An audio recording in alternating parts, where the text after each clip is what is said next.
Hello, and thank you for joining us today on CloudChats. I have the privilege of having Patrick Vaca with me. Hi, Patrick. Thank you for joining me. Okay. Thanks for having me. Patrick, I'm going to just let you introduce yourself. I know that you have your consultancy. If you can tell the audience a little bit about yourself, what you're doing now, and a little bit about your background before we begin. Yeah, so a little bit about myself at this point. I do some work on the side as a consultant.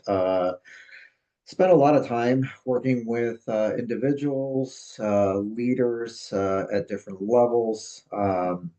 And we have coaching relationships, really just kind of helping folks kind of get through certain situations. Sometimes get out of their own way.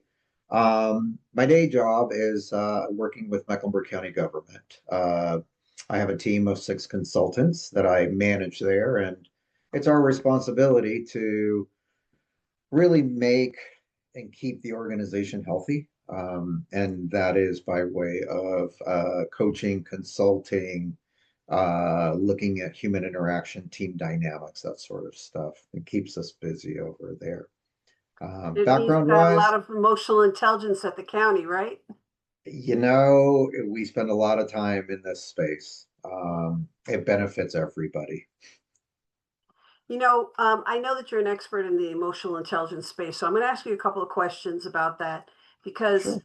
that's always a place right now. And the last question has to do with AI. As you know, it's very popular these days. But, when you talk about EQ or emotional quotient or emotional intelligence being a Mhm. critical component of leadership, how does emotional intelligence show up in leaders? This day and age, we have everybody doing leadership workshops, leadership training. How do you find that emotional intelligence shows up in leaders? So, we often lead with looking at leaders that we admire, right? And if you think back at folks that you have worked with, somebody who has been your leader, right? We really start to look and dig into what was it about that leader, right? And a lot of times the focus becomes, well, they knew what they were talking about.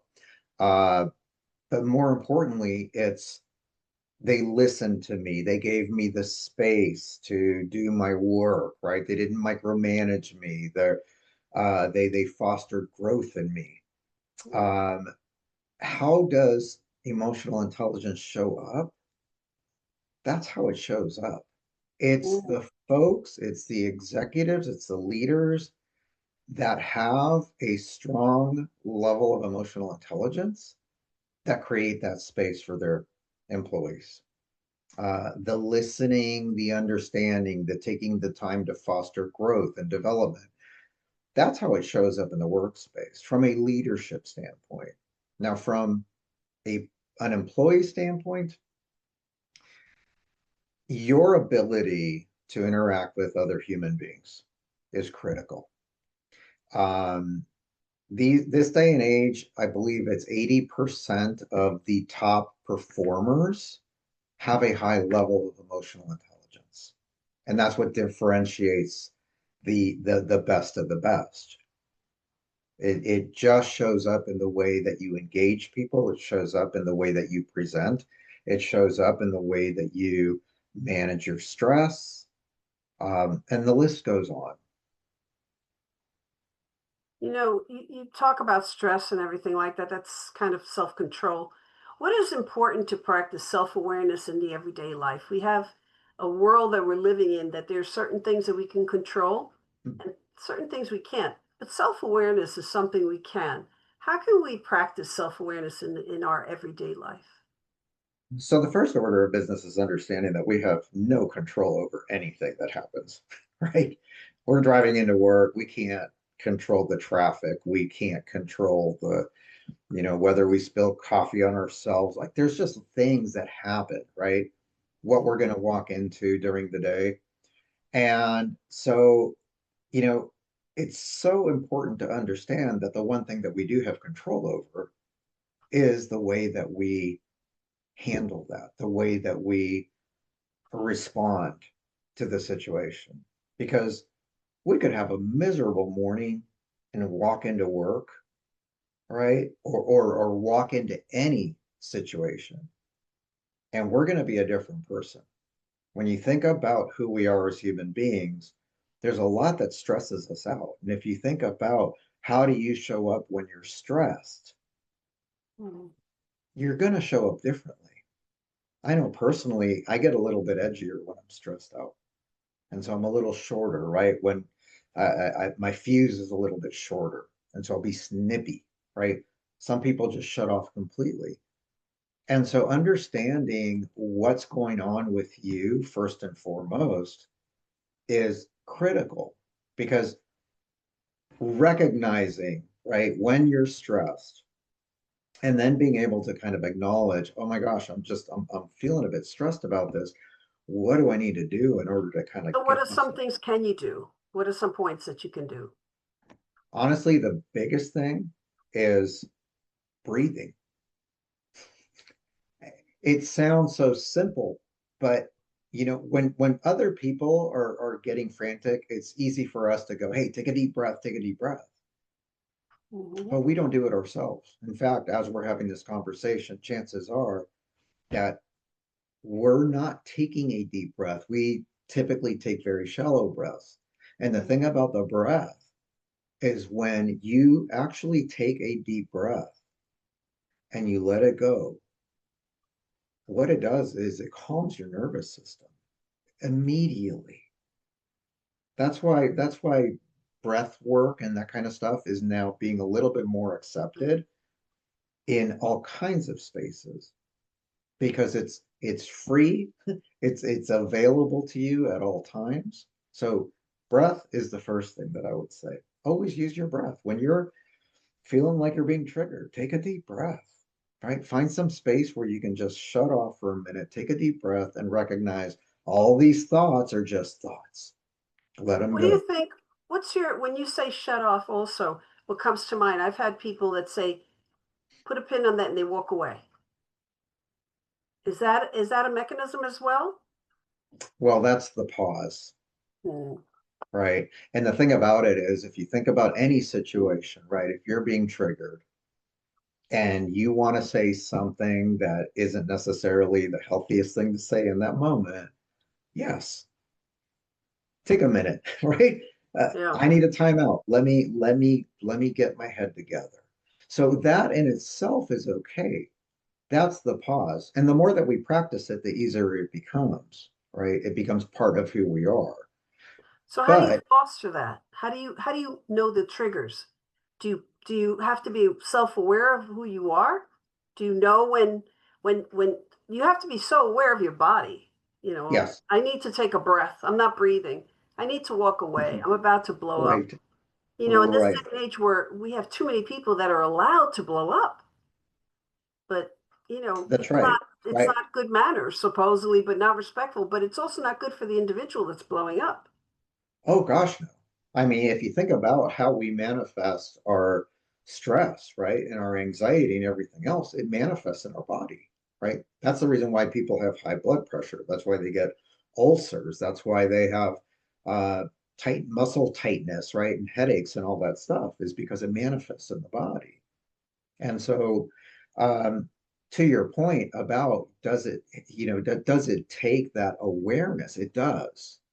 And so oftentimes what I'll recommend to folks is first, just take a moment and recognize what your triggers are, right? When do you get bothered? What bothers you, right? When you have a moment to just kind of sit and think about your life, it's like, oh, that person really ticks me off, or this really makes me upset. And make a list, right? To kind of go, what is it about that person or about that situation? Oftentimes it's challenging your values. It's going against your values, and that's what seems to set you off. That's the first thing. But then it becomes a practice. Everything's a practice, right? The way that we live our lives, we do it enough where it becomes who we are. And Becomes so, routine, automatic.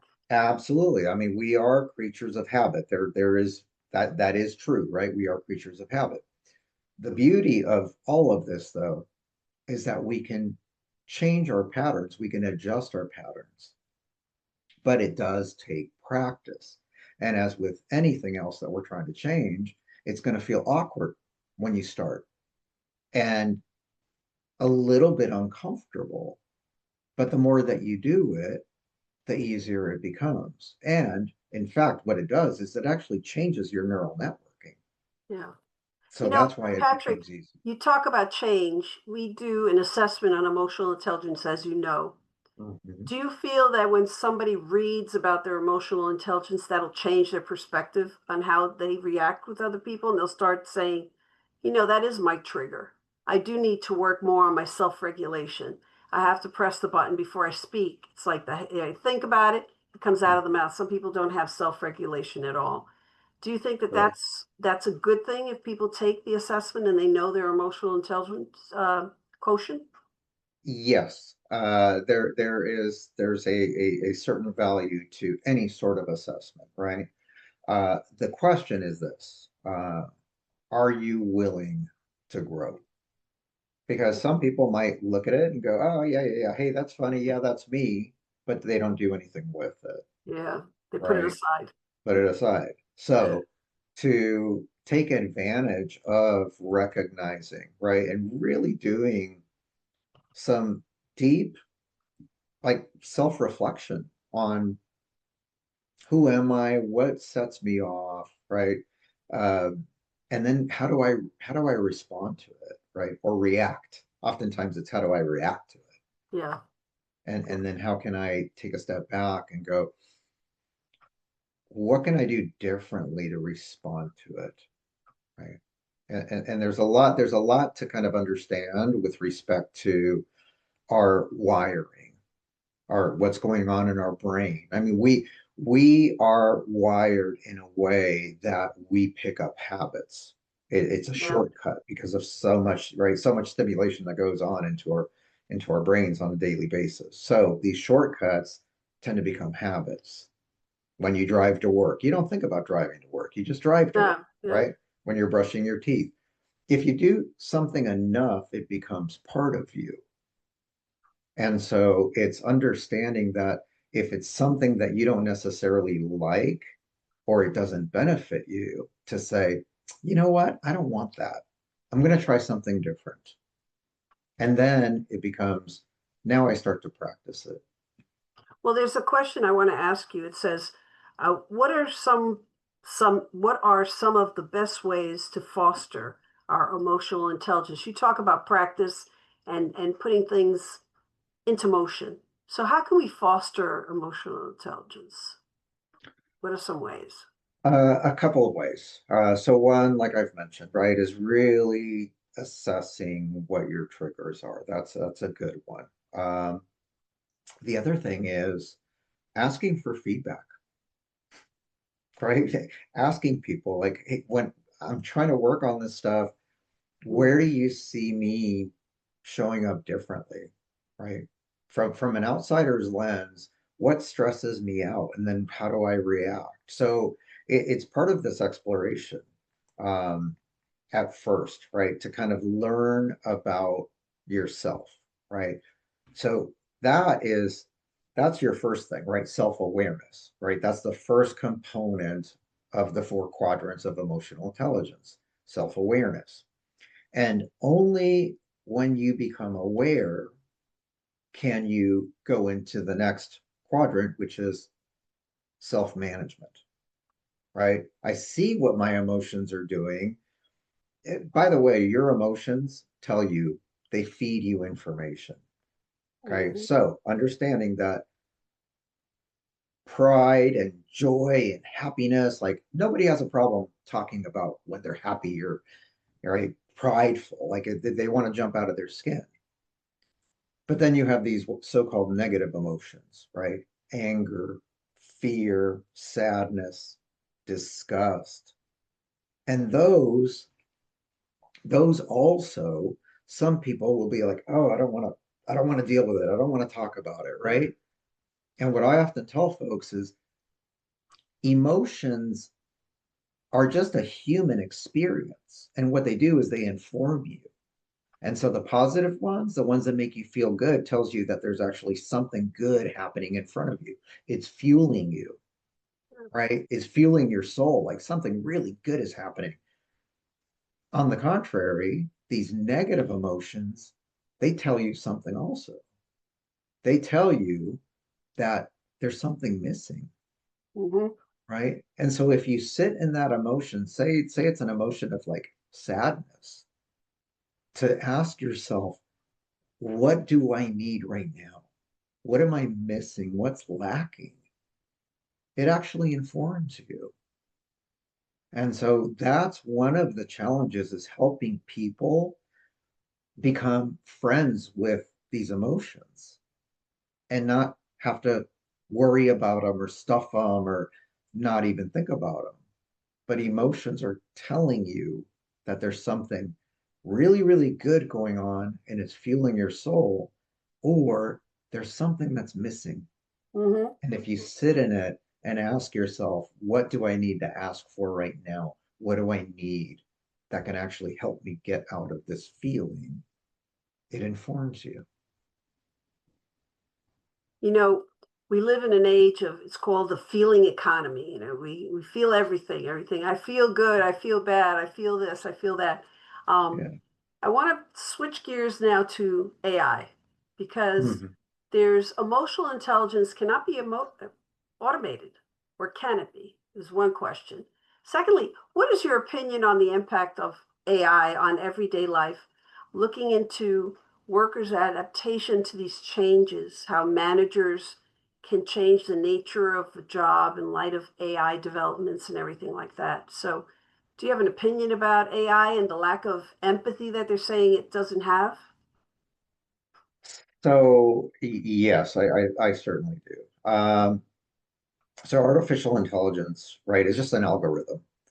And so for tactical purposes, uh, artificial intelligence can be really, really valuable, right? I know there's this fear about, hey, AI is going to take over everything and people are going to lose their jobs and this and that. What we need to understand, however, is artificial intelligence is not something that is going to replace the human connection. Hmm. No It matter just, how well they develop these machines, no matter how well the they human develop is these always needed. machines, because it's the human interaction that creates connection, right?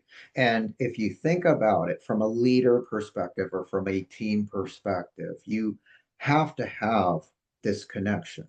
As a leader, it's your responsibility to make sure that your teammates are engaged, right? You want your folks engaged. You don't want them leaving, quitting, and all the other awful stuff, right? And so, in order to have that, there has to be the human connection. AI, as complex as it can become, and I'm going to cross my fingers on this one, but I just don't believe that that replaces this human You component. need that social capital building to be human. If we were machine to machine, it's different, but we're not, we're human. Correct. Patrick, remember when we started this journey, leadership in the clouds, nobody knew what Zooming was. They were like, oh, how cold it is, Right. talking to each other. It Right. depends. You look into the camera, you make connections that way, you look at the Yeah. person, you still animated. So, in a way, our company also is embracing technology so that we can bring this chat to the folks that Yeah. normally wouldn't be Yeah. able to hear us.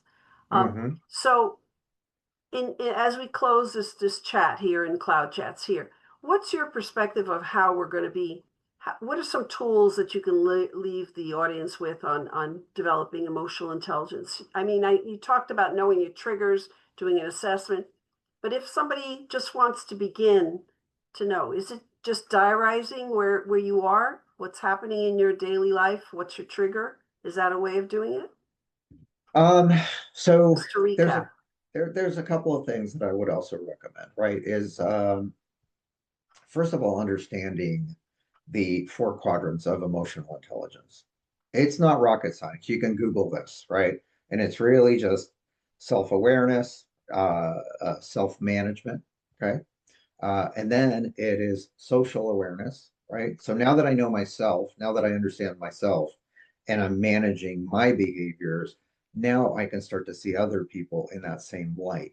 How are they showing up?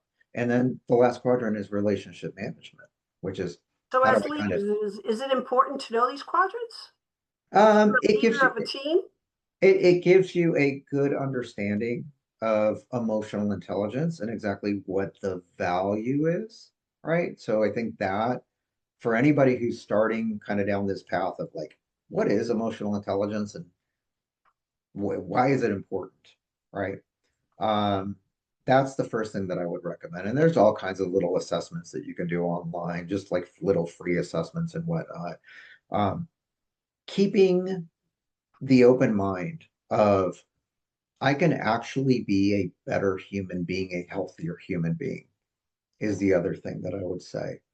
Mhm. EQ is not like IQ, right? Mhm. Your intelligence quotient is really based on standardized tests, and it's like, hey, you took this test and you took this other test, and you're only going to be so smart, right?